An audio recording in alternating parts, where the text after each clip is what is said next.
Sevastopol, Crimea, June 1942, 05:20 hours.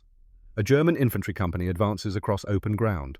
250 soldiers, confident, well armed. They have orders to capture a strategic hill overlooking the Black Sea port. The hill appears undefended. No visible fortifications, no machine gun nests, no artillery, just rocks and scrub brush baking in the early morning sun. The Germans advance in textbook formation, rifles ready, eyes scanning for targets, officers consulting maps, sergeants maintaining intervals between squads. Then a shot rings out, a single crack from somewhere on the hillside. A German lieutenant falls, dead before he hits the ground. Bullet through the head at 400 meters. The company hits the dirt. Officers shout orders. Soldiers scan the rocks through iron sights. Where did the shot come from? No muzzle flash. No visible shooter. No indication of position. 30 seconds pass in tense silence. Another shot. Another German soldier drops. This time a sergeant. Same result. Headshot. Instant death. 500 meters. The Germans are confused now. Frightened. They cannot locate the shooter. The shots seem to come from different positions, different angles, as if multiple snipers are coordinating fire from concealed locations across the hillside. But it is not multiple shooters.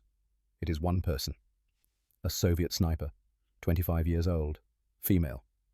And here is what terrifies the German survivors who will report this engagement to their battalion intelligence officer later that day.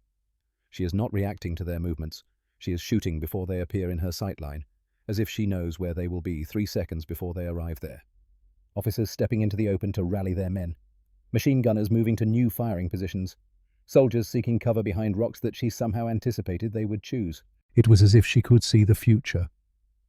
One German veteran will write in his diary that night, "We were not fighting a sniper. We were fighting a ghost who knew our thoughts." Over the next 40 minutes, the German company takes 12 casualties, all from single shots, all at ranges exceeding 400 meters, all striking targets the moment they expose themselves. The attack fails. The company withdraws in disorder. The hill remains in Soviet hands. Her name is Lyudmila Pavlichenko. Over the next 8 months, she will kill 309 German soldiers. She will become the most lethal female sniper in human history. Adolf Hitler will personally issue orders for her capture. German commanders will send entire squads to hunt her down. But the real story is not the kills. The real story is how she always knew where they would be. The answer lies in something she learned at age 19, in a university library in Kiev, studying history. Learning a technique that would transform her from a competitive target shooter into the most feared sniper on the Eastern Front. A technique she is using right now in June 1942 as she watches the German company retreat through the precise mental map she has built of every rock, every depression, every sight line on this hill. A map she can see with her eyes closed. A map that exists only in her mind. 18 months earlier, that map was just an academic exercise, a way to pass exams in medieval warfare, a historian's tool for understanding how battles unfolded across terrain. Now it is a weapon, and it is about to change the mathematics of modern warfare. The lecture hall at Kiev University holds 47 students. History department, 3rd year. Professor Dmitry Krasnov stands at the front unrolling a massive map across 2 tables. The Battle of Grunwald 1410, one of the largest medieval battles in European history. 39,000 men. Polish and Lithuanian forces against the Teutonic Knights. The map shows every detail. Forest positions, river crossings, hill elevations, troop deployments marked in meticulous period detail. Professor Krasnov surveys his students with the measured gaze of a man who has taught this course for 23 years. "Your assignment," he says, "memorize this battlefield. Tomorrow you will redraw it from memory. Every forest, every hill, every river, every troop position. No notes, no reference materials, pure recall." Groans from the students. The map covers an area of 6 square kilometers, thousands of individual tactical elements. Professor Krasnov holds up his hand for silence. "This is not busy work," he continues. "Great commanders do not just study battles. They internalize battlefields. They close their eyes and see the terrain, 3-dimensionally, from any angle. They can predict where troops will move before those troops begin moving, because terrain dictates tactics. Geography shapes history." He taps the map with a wooden pointer. "If you cannot visualize a battlefield completely, you cannot understand why men died where they died. You cannot grasp the tactical decisions that determined victory or defeat. History becomes just dates and names. But if you can see the battlefield, really see it, then you understand. Then history becomes alive. In the third row, Lyudmila Pavlichenko leans forward, 23 years old, dark hair pulled back in a practical bun, intense eyes focused on the map with absolute concentration. She has been the top student in this class since enrollment, not because of some supernatural gift for memorization, because she works harder than anyone else, because she cares about understanding not just what happened, but why it happened. For the next 2 hours, she studies the map, not just looking, studying. Her method is systematic, methodical. First pass. Identify major terrain features. The forests designated by heavy tree symbols, the rivers shown as blue lines with directional flow arrows, the hills marked with elevation contours, the villages represented by small black squares. Second pass, note the spatial relationships. How far from the forest edge to the river, which hills provide line of sight to which valleys? Where do natural choke points exist? Where would cavalry find good ground? Where would infantry struggle? Third pass. Trace likely movement patterns. If Polish forces deploy here, they must advance along this route because that route is blocked by marshland. If Teutonic Knights position here, they command these sight lines but expose their flank to attack from that direction. By the end of 2 hours, Lyudmila has not just looked at the map. She has walked through it mentally. She has become the battlefield. That evening in her dormitory room, she closes her eyes and reconstructs the map from memory. Every forest, every river, every hill. She draws it on paper, checks her work against her notes, corrects errors, draws it again. Most students will remember 40 to 50% accuracy tomorrow. Lyudmila achieves 94%. Professor Krasnov notices immediately when he reviews her submission the following afternoon. He calls her to his office after class. "Miss Pavlichenko," he says, studying her drawing with evident fascination. "This is remarkable work. How did you achieve this level of detail?" "I built a 3-dimensional mental model," she explains. "I do not just remember the map as a flat image. I remember the battlefield as a space I can move through. I can see it from any angle, from ground level, from elevated positions, from the perspective of different commanders." Professor Krasnov sets down the drawing and looks at her with new interest. "You have a rare gift," he says. "Not photographic memory. Better. You build spatial models. You internalize geography at a level most people cannot achieve. This is not just useful for history. This is a tactical skill." Lyudmila does not fully understand what he means. Not yet. But she will. Over the next year, she refines her technique. Every battle she studies becomes an exercise in spatial modeling. Waterloo, Austerlitz, Gettysburg, Stalingrad during the Russian Civil War. She studies maps until she can walk through the battlefields in her mind, until she can predict where commanders would position forces, where attacks would come, where defenses would concentrate. Her professors call her papers cinematically vivid. They say she writes about battles as if she was there, as if she watched them unfold in real time. She is not just recounting history, she is recreating it. In the spring of 1941, she writes her undergraduate thesis on siege warfare. The title, Predictive Analysis of Defensive Positions in Urban Terrain. The abstract contains one sentence that will prove prophetic. To understand battle, you must become the battlefield. You must know every rock, every tree, every angle of fire. Only then can you predict where men will die before they die there. Her thesis advisor calls it brilliant academic work. Little does anyone know. In 4 months, Lyudmila will use this exact methodology, not to analyze dead battles, to create them. But first, she needs to learn to shoot. That part of her story begins earlier, much earlier. The Soviet Union is in the grip of forced industrialization, factories rising from farmland, cities swelling with rural workers, the Communist Party promoting youth programs to build a new socialist society. One of those programs is marksmanship training. Every Soviet youth is encouraged to learn to shoot, boys and girls alike. The reasoning is practical. A nation that can shoot is a nation that can defend itself. The party establishes shooting clubs across the country, provides rifles, provides instruction, provides competitions. Lyudmila joins the Kiev Youth Shooting Club on a whim. Her friends are joining. She thinks it might be interesting. The first time she holds a rifle, she discovers something unexpected. She is good at this. Very good. The rifle is a small caliber training weapon. The targets are paper circles at 50 meters. Simple shooting, breath control, sight alignment, trigger squeeze. Most beginners scatter their shots across the target. Lyudmila puts 9 out of 10 rounds in the center ring. The club instructor, a Red Army veteran with a weathered face and missing 2 fingers on his left hand, watches her shoot with growing interest. "You have steady hands," he observes.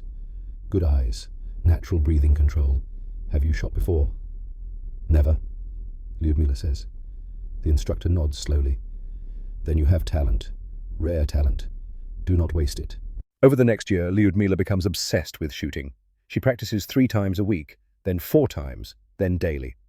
By age 16, she is competing in regional matches. By 18, she is one of the top competitive shooters in the Kiev Oblast. She does not brag about this, does not seek attention. She simply enjoys the precision, the mathematical purity, the complete focus required. When she is shooting, the rest of the world disappears. There is only the rifle, the target, and the solution to the problem of placing the bullet exactly where she intends. It is not so different from building mental models of battlefields, she will realize later. Both require absolute concentration. Both reward patience. Both demand the ability to see clearly what others miss. By 1940, when she enrolls at Kiev University, Lyudmila has logged hundreds of hours at shooting ranges. She has won multiple regional competitions. She has refined her technique to the point where she can hit targets at distances most recreational shooters consider impossible. But she has never shot at a living thing, never killed anything. That is about to change. Operation Barbarossa begins. 3 million German soldiers cross the Soviet border, the largest invasion in human history. Luftwaffe bombers strike Soviet airfields. Panzer divisions punch through defensive lines. The Red Army, caught by surprise despite months of intelligence warnings, begins to collapse. In Kiev, Lyudmila wakes to the sound of air raid sirens. By noon, the city is in chaos. Radio broadcasts announce the invasion. Civilians crowd the streets. Some flee. Some line up to volunteer for military service. The Communist Party mobilizes every resource. Total war has come to the Soviet Union. Lyudmila stands in her dormitory room listening to the radio with her roommate.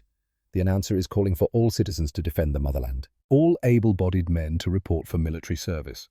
The announcement does not specifically mention women. But Lyudmila is already making her decision.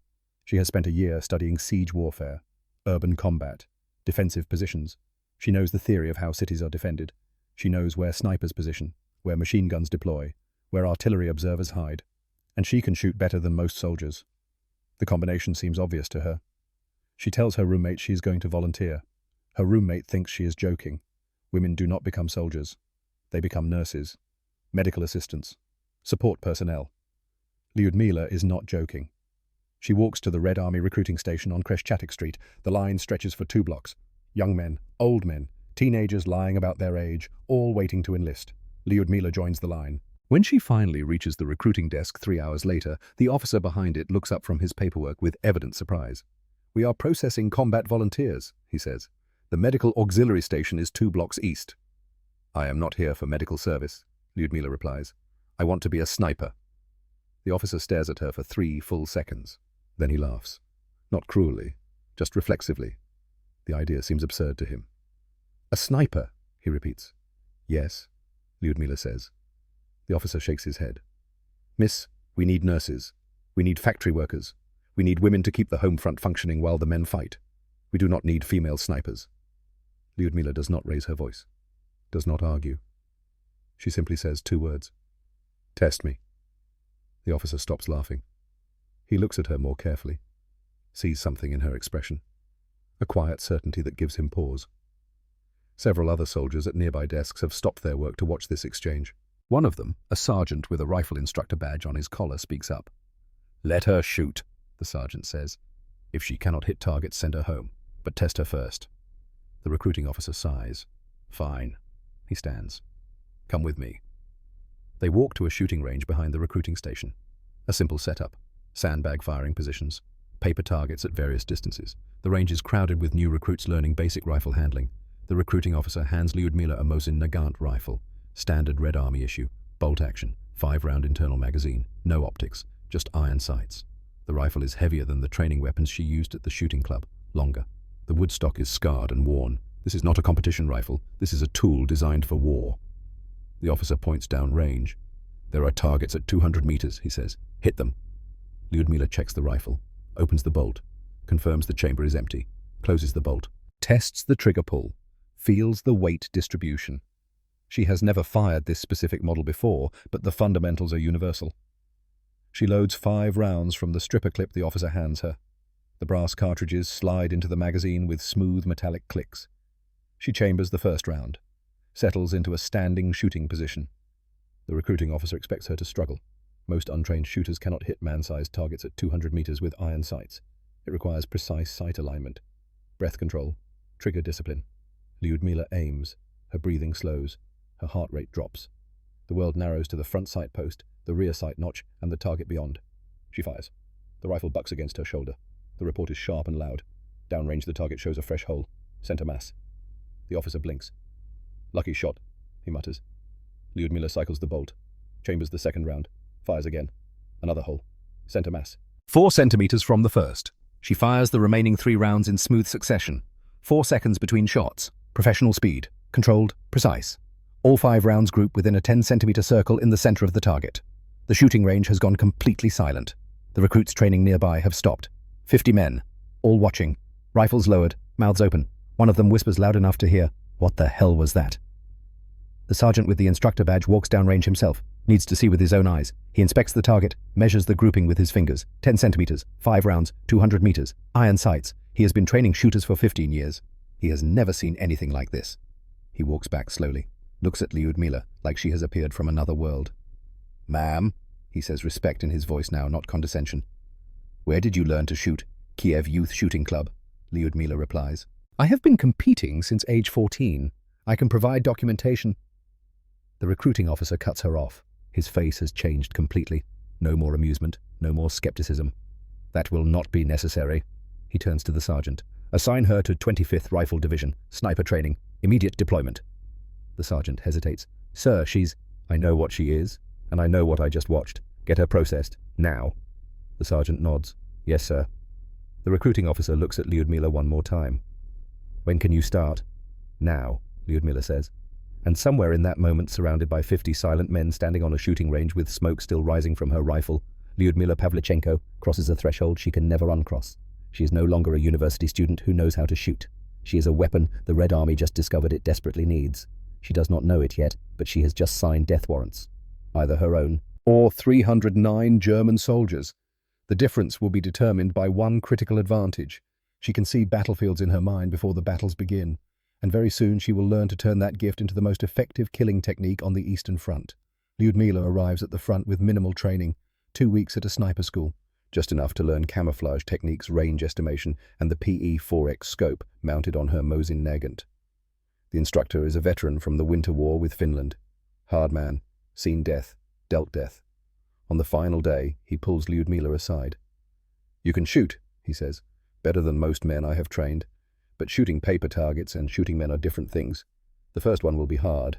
After that—" He shrugs. "Either you continue or you break. No way to know until it happens." Lyudmila nods. She understands the theory, but theory and reality are different countries. She is about to cross that border. August 15th, 1941. Dawn. Odessa. Under siege. Lyudmila is positioned in a bombed-out apartment building, 4th floor. Her sector overlooks a German advance route. She has been here since 0400, waiting, watching. Through her scope she observes German positions, movement patterns, shift changes, officer inspections.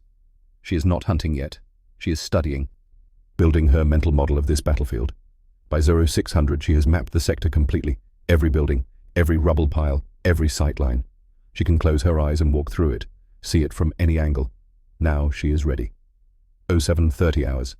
A German officer appears, 300 meters away, consulting a map, exposed, unaware. Lyudmila watches him through her scope, crosshairs on his chest.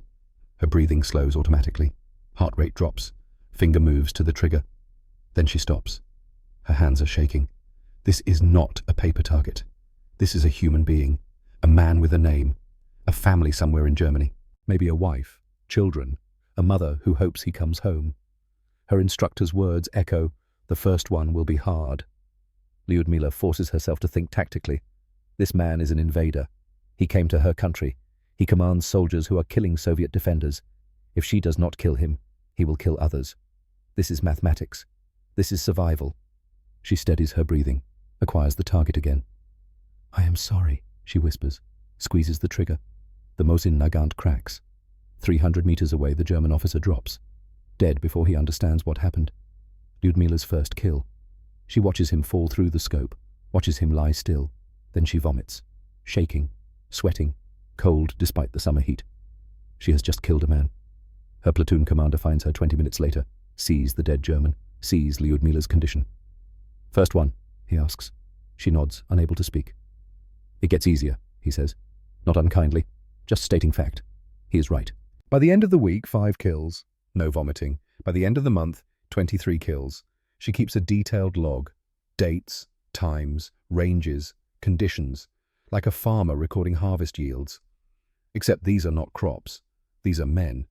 But she has learned to compartmentalize, to see them as tactical problems, to predict their movements before they make them.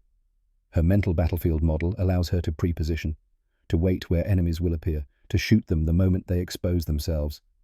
It is devastatingly effective. By September, 50 kills. By October, 100 kills. The Germans notice. Intelligence reports mention the girl sniper.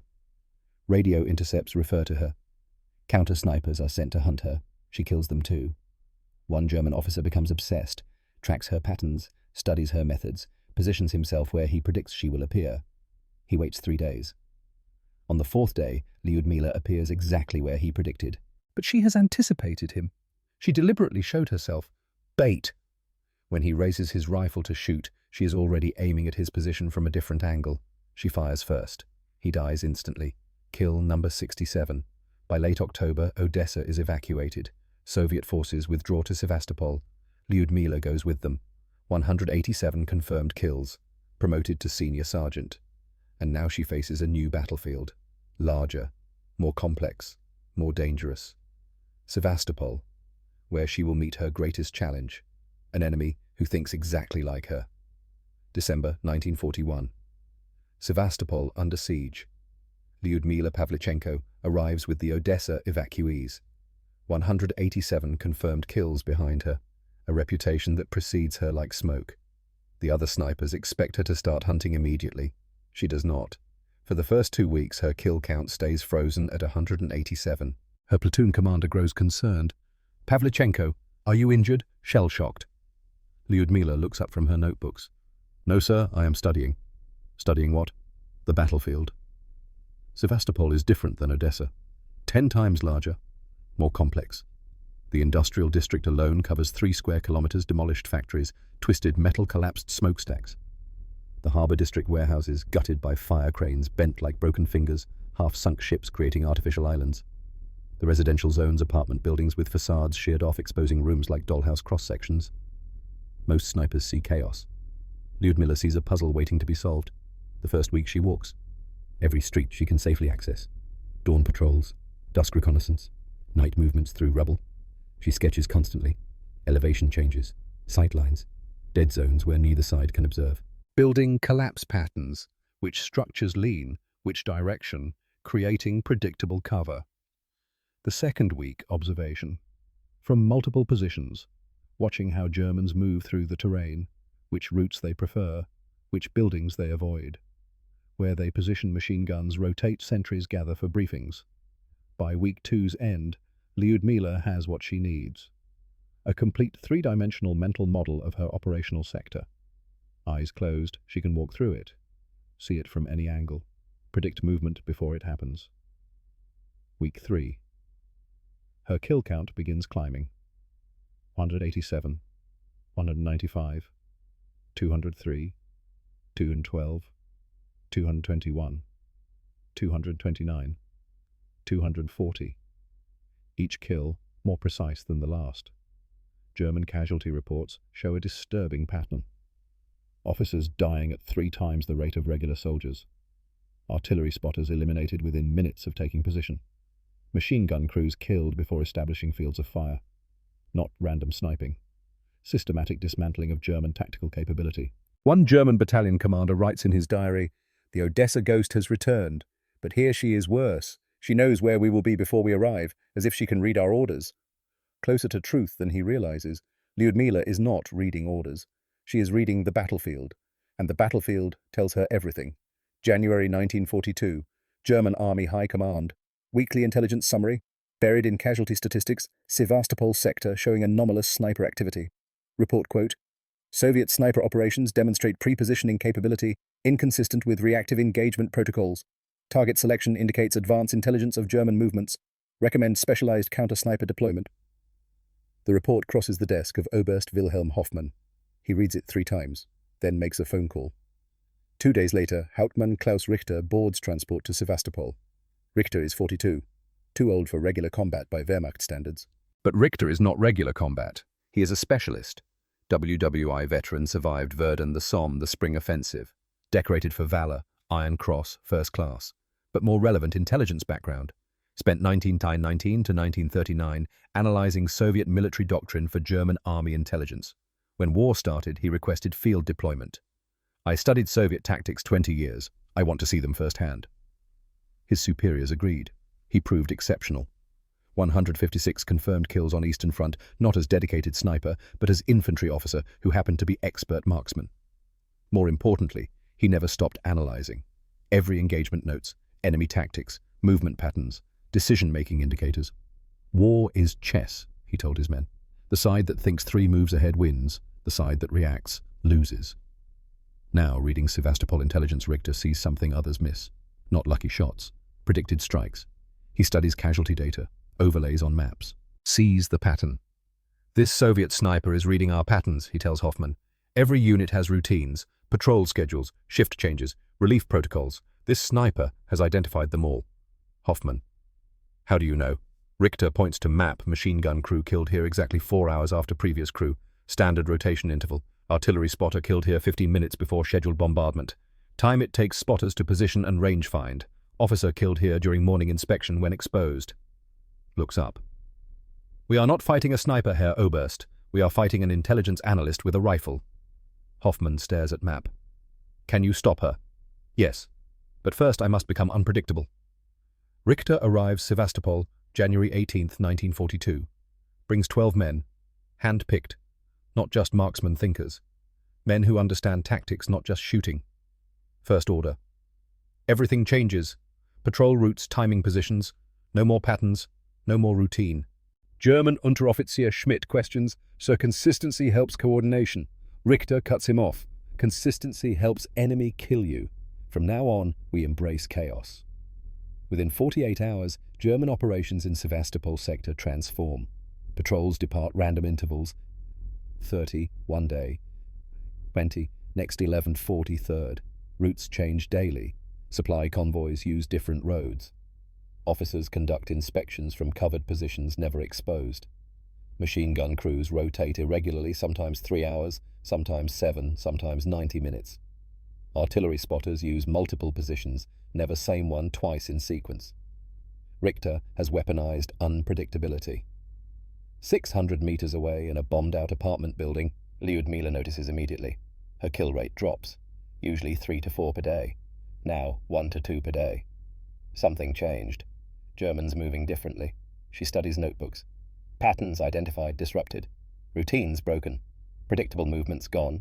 After 1 week, Lyudmila writes in journal, Germans have changed. Movement now erratic. Patterns dissolving. Someone is countering my methodology. Someone who understands what I am doing. This is new. This is dangerous. This is interesting. Underlines last word twice. First time since Odessa Lyudmila faces opponent who thinks like her. February 1942. The duel of methodologies begins. Richter implements controlled chaos. Appearance of randomness, but with underlying logic he controls. Lyudmila adapts. If patrol pattern's changing, she stops tracking patrols. Escalates 1 level higher. She tracks the pattern changer. Reasoning. Randomness is not random. Someone makes decisions. Decision makers have positions, command posts, observation points. If I find where orders originate, I find who gives them. 3 days studying German positions from extreme distance, not looking for targets, looking for command infrastructure. Identifies it. Elevated position in partially destroyed factory. 3rd floor sightlines to multiple German sectors. Officers coming and going. Map consultations. Radio operations. That is command observation post. Through Mosin Nagant's scope she sees him. Older officer. Grey at temples. Medals on chest. Distinctive command presence. appears at observation post multiple times daily, always scanning, always studying battlefield. That is him. That is who is changing patterns. Lyudmila does not shoot immediately. Watches. Studies his routine. Because even someone creating randomness for others has own patterns. Over 1 week, notes, Richter arrives observation post between 700, 7:30, morning inspection, stays 15 to 20 minutes. Returns between 1400, 1500, afternoon assessment, stays 10 to 15 minutes. Occasional evening visits, inconsistent timing. Morning visits, most predictable. February 18th, 1942, 07:15 hours. Lyudmila in position since 0500, 2.5 hours. Motionless. Waiting. 600 meters to observation post. Extreme range for iron-sighted shooting, but she has optics. Wind 8 kilometers per hour from east. Temperature 4 Celsius. Bullet drop at this range approximately 1.2 meters. Calculated everything. 07:22 hours. Richter appears. Walks to window. Raises binoculars. Scans Soviet sector. Lyudmila watches through scope. Crosshairs on chest. Breathing slows. Heartbeat steady. Finger on trigger. Begins squeeze. Richter steps back from window. Disappears inside. False alarm. Repositioning, not leaving. Lyudmila waits. 30 seconds. 45. 1 minute. Movement catches eye. Not at observation post. Behind it. Different window. Different angle. Richter appears there instead. Changed positions inside building. Lyudmila readjusts.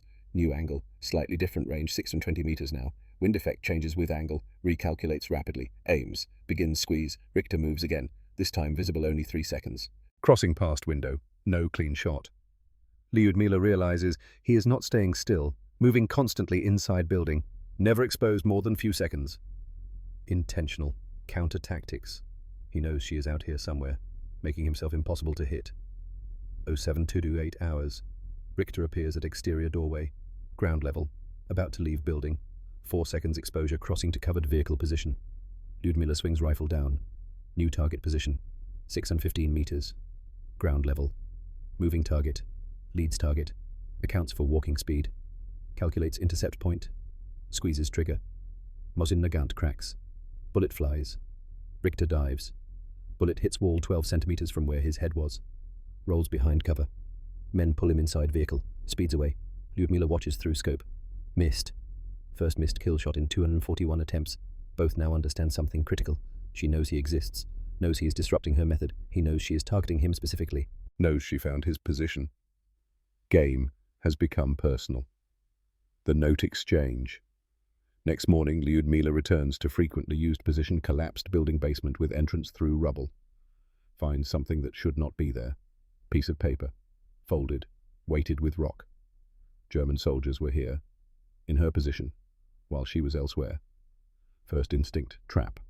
Booby trap maybe. Approaches carefully. Checks for tripwires. Pressure plates. Nothing. Just note. Unfolds it. Written in Russian. Handwriting educated. Precise. Fräulein Sniper. You shoot well. Better than anyone I have encountered on this front. You also predict well. Your methodology is impressive. Study patterns, build mental model preposition for ambush. Tactically sound. But you cannot predict chaos, and I am very good at creating chaos. Let us see who is better student of war. With professional respect, KR. Lyudmila reads 3 times. Someone has been studying her same way she studies Germans. Someone understands her methodology. Someone is countering it systematically. KR, Hauptmann Klaus Richter. She will learn later from Soviet intelligence intercepts. For now, just initials. That evening, Lyudmila writes response. Leaves in different position, one she knows Germans patrol past, but have not occupied. Writes in German, studied it at university. Herr Hauptmann, you create chaos well, but chaos is merely pattern I do not yet understand. I am historian. I study battlefields. I find patterns in everything. Crusades, Napoleonic wars, even your randomness. Every decision reveals something about decision maker. I am learning about you now. With professional respect, LP. Leaves weighted under shell casing. Calling card. Richter finds next day. Reads. Smiles despite himself. She is good. Very good. Writes back, LP. Then let us test your learning. I will show you pattern. You will prepare ambush. But pattern will be false. We shall see if historian can distinguish real from deception. KR. What follows over next 3 weeks? Unlike anything either combatant experienced, not just shooting, psychological warfare, mental chess with bullets. Day 1 to 3, German supply convoy leaves depot. 0900 hours, same route each day. Predictable. Day 4. Lyudmila positions for ambush along route. 0845 hours. Ready? Convoy does not come. Instead, I know 5 gunfire behind her position. German counter-sniper team positioned where they predicted she would be, firing at her probable location. She is not there, 100 meters displaced, watching from secondary position. Sees trap, does not engage, withdraws silently. That evening finds another note, close, but I know how you think. KR. Lyudmila studies Richter's deception, realizes he created pattern specifically for me. 3 days consistency to build expectation, then break it. Formulates counter-deception. Deliberately misses shot. Not at Richter at random German position, high and left. Obvious miss for someone of her caliber. Miss in specific location, visible from certain German positions. Wants them to think she is positioned in building X, that is where shot came from.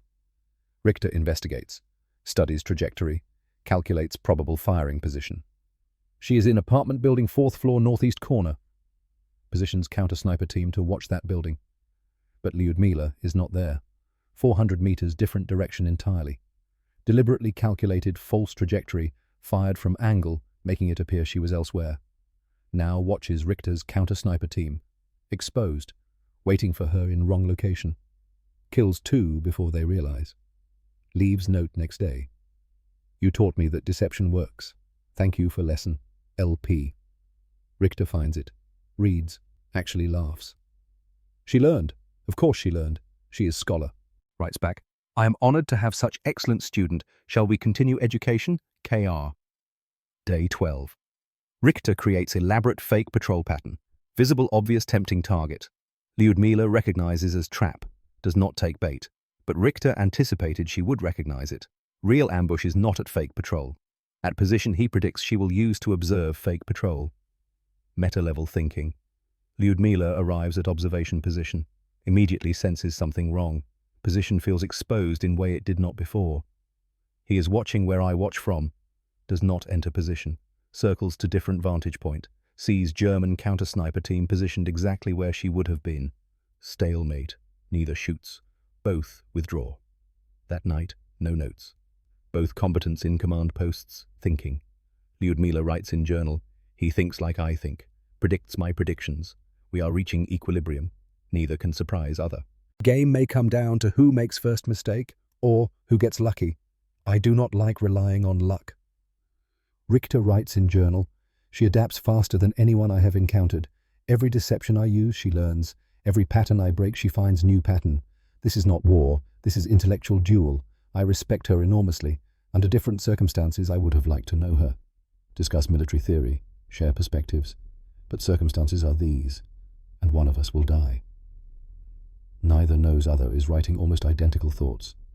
3 months of mental chess have led to this. Both Lyudmila and Richter have identified each other's most probable positions. Both are positioned. Both know approximately where the other is. Neither can get a clean shot. This is the problem with fighting an opponent of equal skill. It becomes war of attrition. Who has more patience? Who makes the first mistake? May 15, 0530 hours. Lyudmila has been in position since 0400. Collapsed factory building, 2nd floor, reinforced concrete position with excellent sight lines. Across the sector, 720 meters away, Richter is positioned in a bombed apartment complex. 3rd floor, multiple rooms to move between. Both have scoped rifles. Both have experience. Both have patience. 0600 hours, no movement. 0800 hours, still nothing. 1200 hours. A full day shift of Soviet and German soldiers rotates around them. Neither sniper shoots. They are hunting each other, not random soldiers. 1600 hours, 10 hours in position. Most snipers would have moved by now.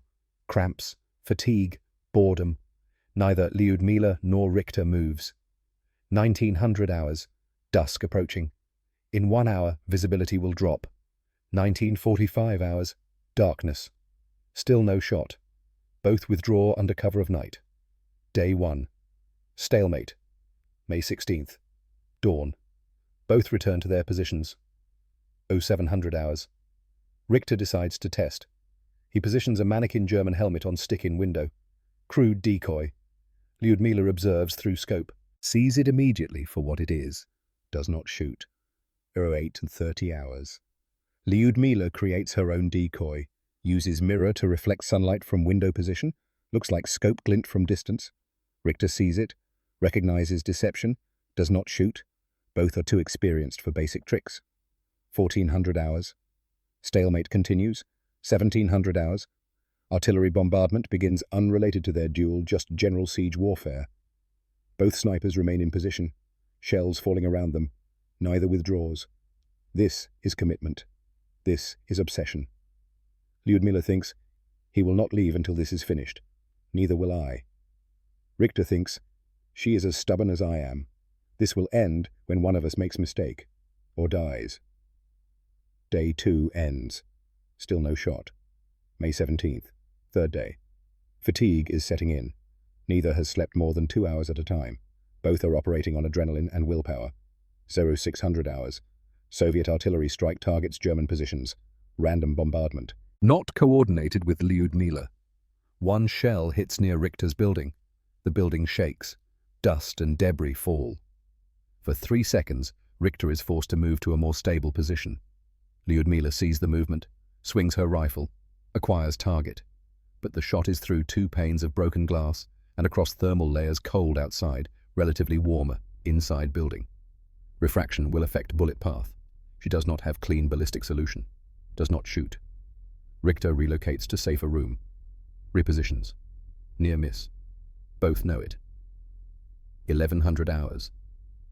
German counter-battery fire responds to Soviet artillery. Shells land near Lyudmila's position. The building trembles. Concrete dust fills her lungs. She has to shift position slightly within her room. For 2 seconds she is visible to Richter's sightline. He swings his rifle, acquires target.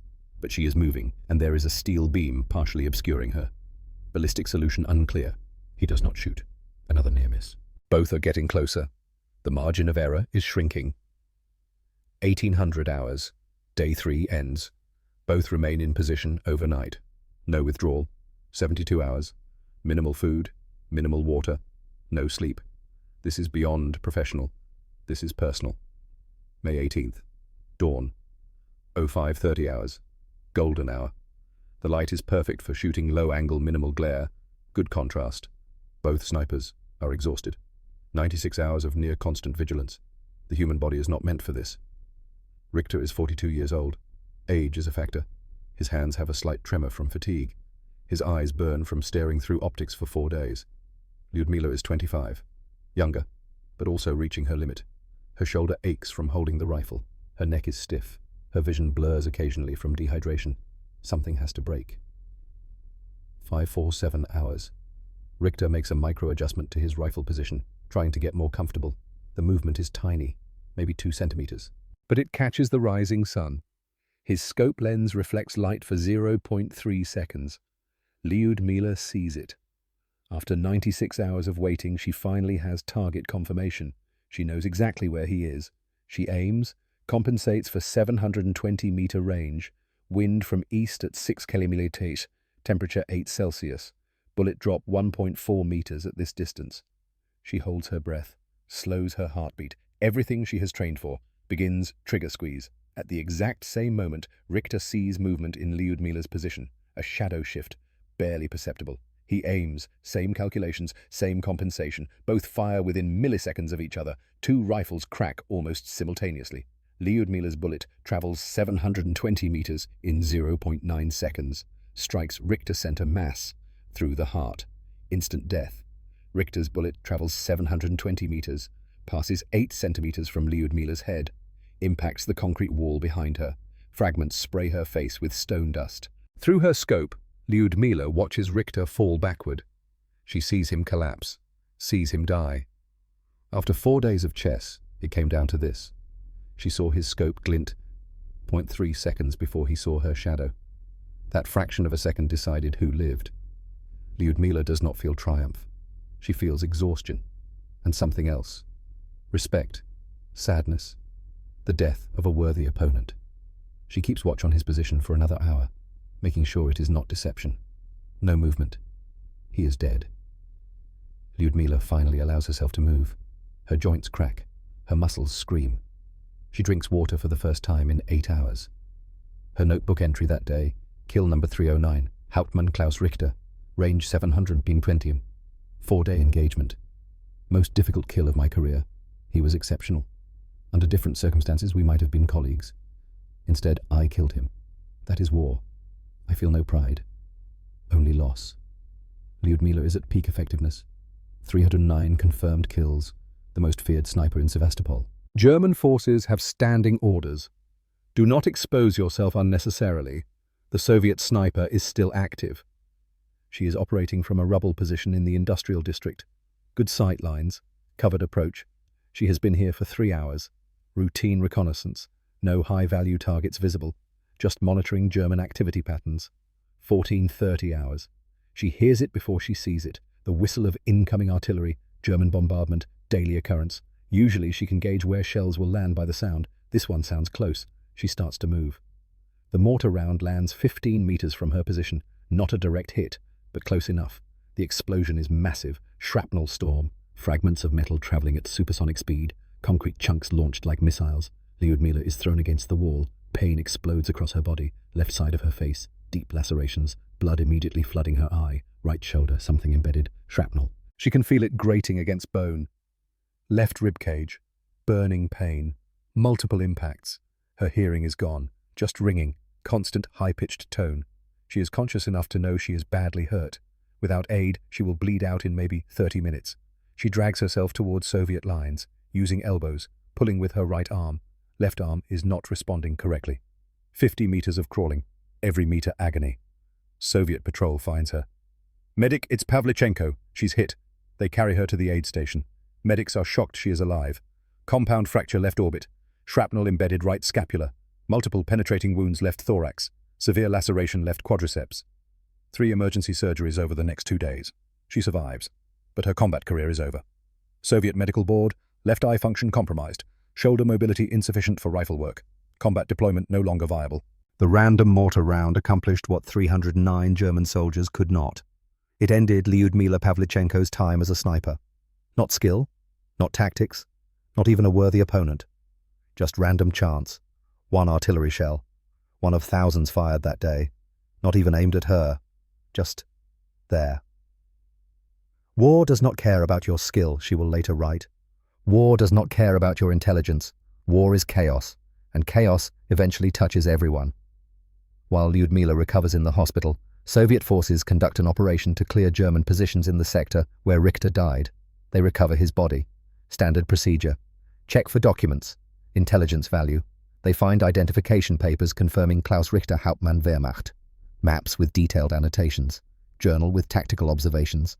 And in his breast pocket folded carefully, 2 items. First item, a letter, unsealed, addressed to no one. It reads, "If you are reading this, I am dead." If Lyudmila Pavlichenko is reading this, you were better. Or luckier. In war, the difference is academic. I want you to know you were the most challenging opponent I have ever faced. Your methodology is exceptional. Studying battlefields as historian, then applying that knowledge as warrior. Brilliant. I spent 3 months trying to counter you. Every tactic I employed you adapted. Every deception I created you eventually saw through.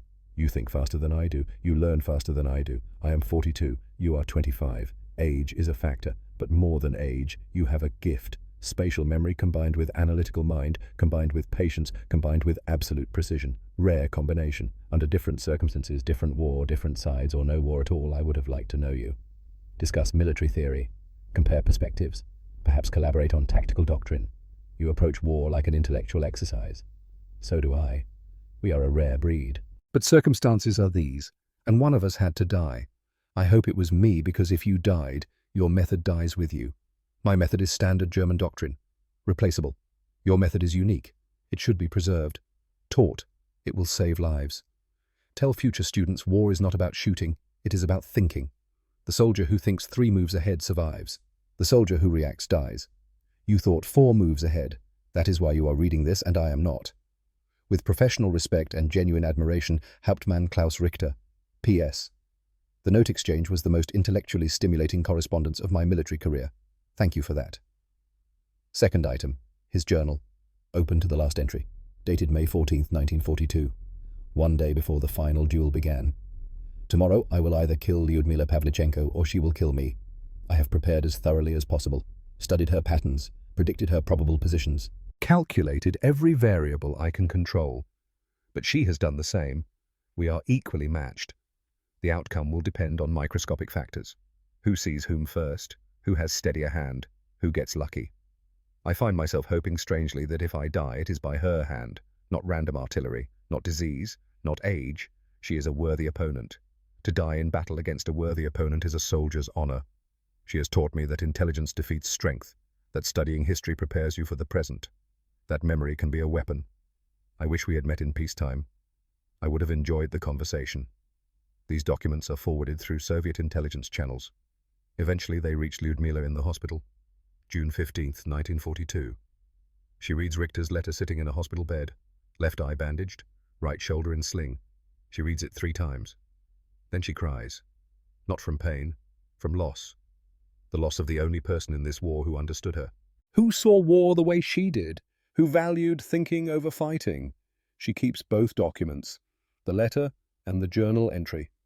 For the rest of her life they will be among her most treasured possessions, not because they are from an enemy, because they are from someone who respected her mind. In 1974, when she dies, these documents will be found in her desk drawer, preserved carefully, reread countless times over 32 years. On the journal entry she had written in the margin in pencil her own note. I wish we had met in peacetime too. You were right. The conversation would have been extraordinary. LP. Soviet command sends Lyudmila to America. Not to fight, to inspire. She does not want to go. I want to stay, train new snipers, pass on the method. Command refuses. You are more valuable as a symbol than as an instructor. The Americans need to see Soviet strength. You will show them. Lyudmila has no choice. Culture shock hits her like artillery.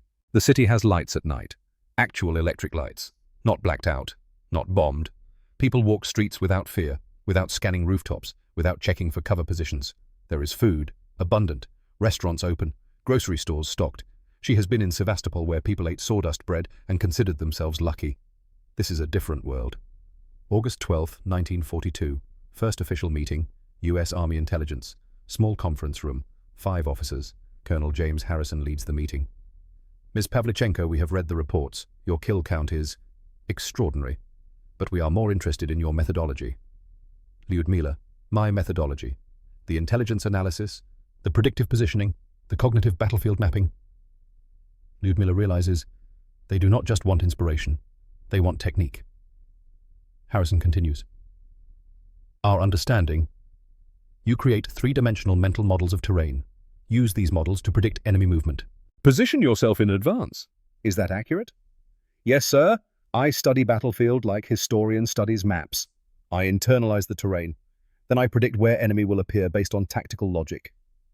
Can this be taught? The methodology, yes. The mental modeling requires exceptional spatial memory. Not everyone has this capacity. We would like you to demonstrate. They bring out a map. Fictional battlefield. Created specifically for this test. Coastal terrain. Mixed urban and rural. Defensive positions marked. Enemy approach routes hypothetical. Study this for 30 minutes. Then we will test your retention. Lyudmila studies the map. Not casually. Intensely. She traces sight lines with her finger. Marks elevation changes mentally. Identifies dead zones. Predicts movement corridors. After 30 minutes, they remove the map. Harrison asks, from defensive position, Alpha, can you see enemy position? Charlie. Lyudmila closes her eyes, walks through the mental model. No, sir. Building at grid 12B blocks direct line of sight, but you can see it from defensive position Beta, 3rd floor, eastern window. Correct.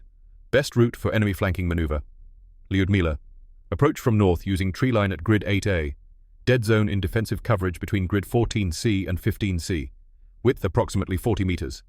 Enemy could penetrate here unobserved if they move during shift change. Harrison checks the map. That is exactly right. You identified the deliberate weakness we built into the scenario. Another officer. Where would you position a sniper? Lyudmila. 3 optimal positions. She describes each in detail. Ranges, sightlines, cover, escape routes. When she finishes, Harrison leans back in his chair.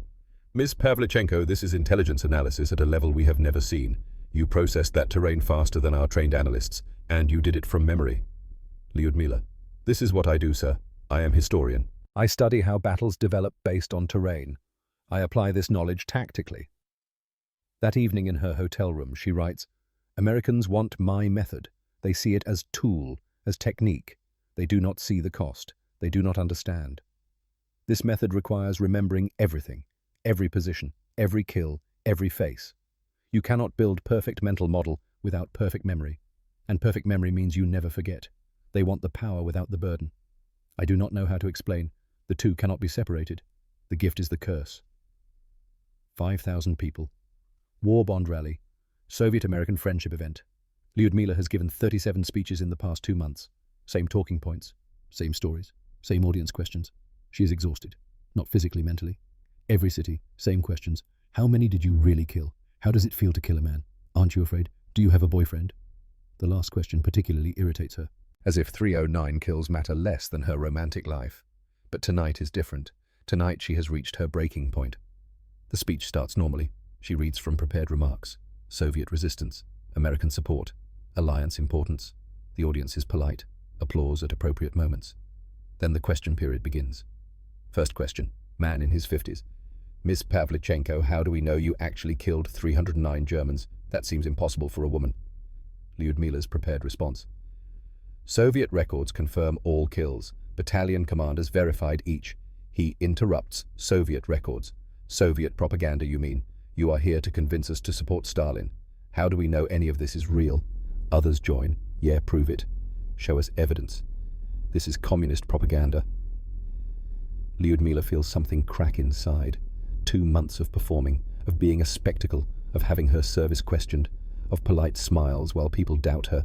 She steps away from the prepared remarks. You want proof? She unbuttons her collar slightly, shows the scars on her face, neck, shoulder. This is proof. Shrapnel. May 25th, 1942. Sevastopol. She pulls a photograph from her pocket. Her in the hospital, bandaged, bloody. This is proof. But you want more. You want to know if woman can really kill 309 men. She pauses. The auditorium is silent. Gentlemen, I am 25 years old. At the front, I killed 309 fascist invaders over 8 months.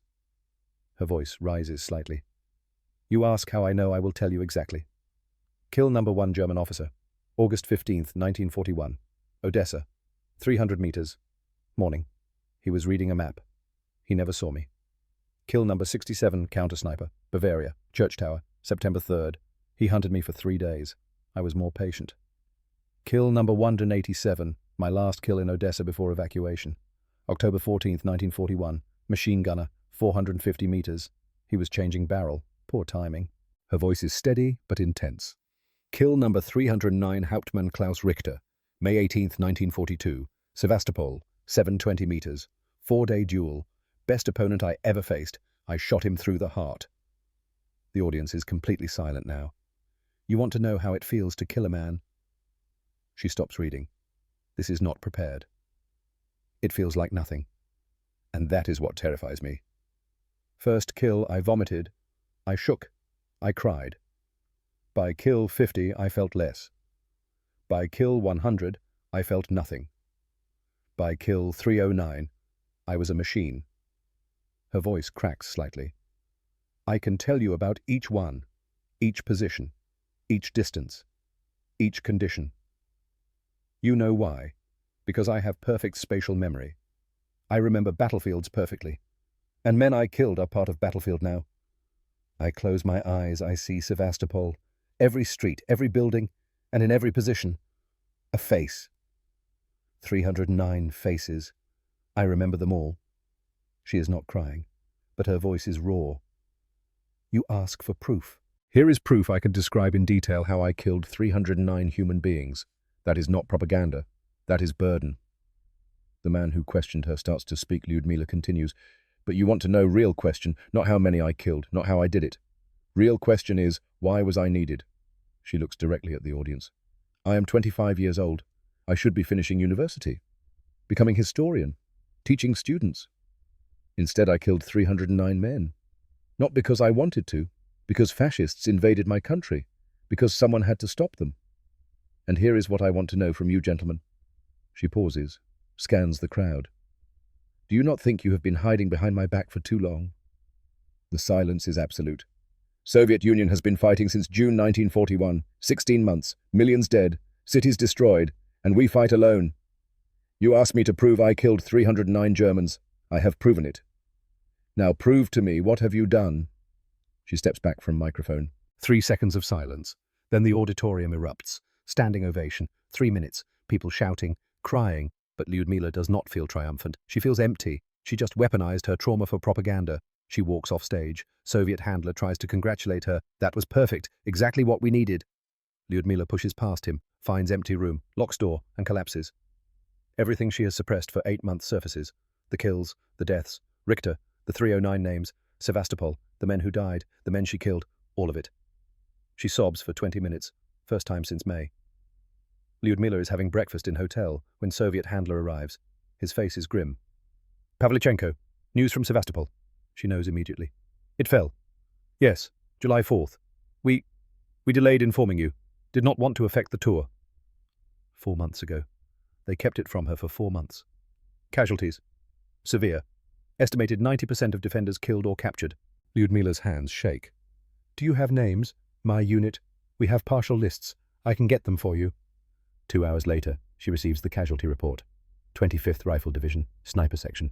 She scans the names. Sergeant Dmitry Sokolov, KIA July 3rd, 1942.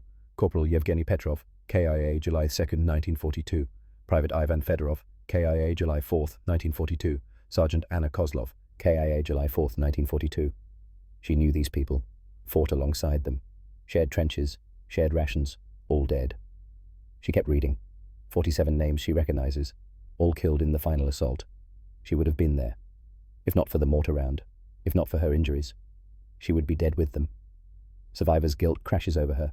Attempts to return to active duty denied. Medical evaluation. Shoulder mobility insufficient. Vision compromised. Combat deployment not recommended. New assignment sniper instructor. Training facility outside Moscow. She teaches for 3 years, 1943 to 1945. Trains over 200 snipers. Passes on her methodology, battlefield mapping, pattern recognition, predictive positioning, cognitive modeling. Her students go to the front. Many survive because of her training. One student, Yevgenia Koval, becomes highly effective. 143 confirmed kills by war's end. Yevgenia credits Lyudmila. She taught me to think, not just shoot. To study battlefield like chessboard. To predict 3 moves ahead. That training saved my life hundreds of times. But Lyudmila cannot teach them one thing. How to forget. Your memory will preserve every kill, she tells them. Accept this. Live with it. It is the price of survival. Lyudmila is 28 years old, feels 58. She returns to Kiev University, completes her history degree, becomes historian, researcher, eventually professor. She studies military history, ironically, the subject that saved her life. She publishes papers on siege warfare, defensive tactics, cognitive aspects of combat. Her academic work is respected, but she never mentions her own combat experience in publications. 1950s, 1960s Soviet propaganda continues featuring her. Books written, most inaccurate, exaggerated, dramatized, films made. She hates them. They make it look glorious. It was not glorious. Journalists request interviews. She mostly declines. When she does agree, her answers are consistent. Do you regret killing 309 men? 1943. I did my duty. 1955. I did what was necessary to defend my country. 1968. I survived. That is all. But in 1972, 2 years before her death, her answer changes. I was 24 years old. They were young too. Average age maybe 22, 23. War made us into things we were not meant to be. I became efficient killer. They became targets. Neither of us chose this. Politicians chose war. Soldiers fought it. I am not proud of 309 kills. I am sad that I was needed.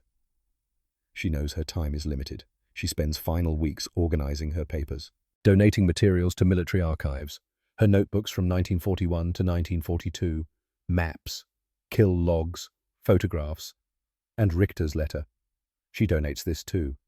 History should know about him, but she keeps one document private, an essay unpublished, titled A Historian's Reflection on Killing. Excerpt. I studied battles for years before I created one. Medieval sieges, Napoleonic campaigns, WW2 trench warfare. I learned that battlefields have patterns. Terrain dictates tactics. History repeats. What university did not teach me? How heavy memory becomes when it contains death. I have spatial memory that lets me reconstruct battlefields perfectly, see them from any angle, walk through them mentally.